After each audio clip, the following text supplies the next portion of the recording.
Adem Sakrabayev, Kyrgyzstan.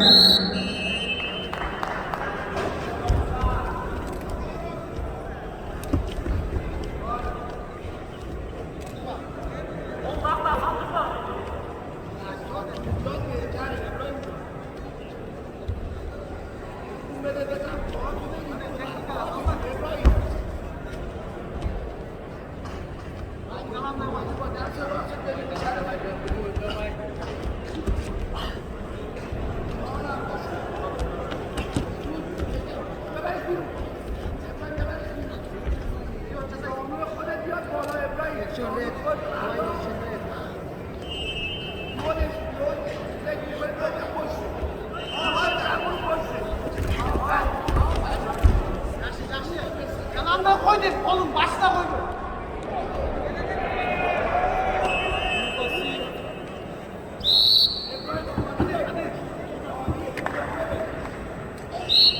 Давай, собрание.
Борьбу за третье место ведут спортсмены весовой категории до 65 килограммов. На ковре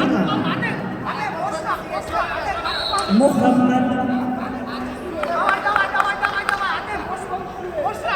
Демьян Макаров, Киржик Оржик. На ковре С Эбрахим Элафичора, Иран и Adem Sakrabayev, Kyrgyzstan. Çok direm Adem. Jackson, haydi.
Ввиду травмы Киржик Оржик снимается, победа присуждается Демьяну Макарову.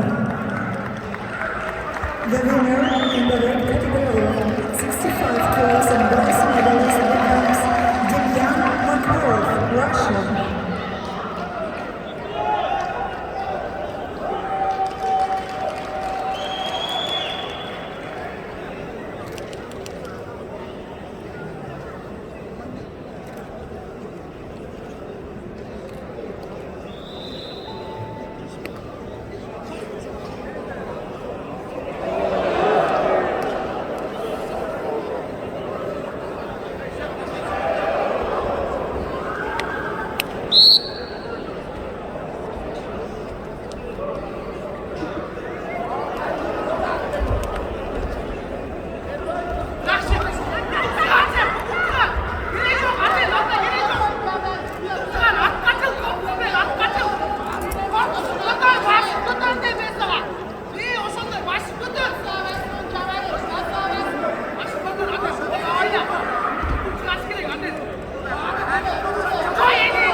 Бронзовый призер Эбрахим Элахичоран, Иран. The bronze medalist in the weight category of 65 kilos, Ibrahim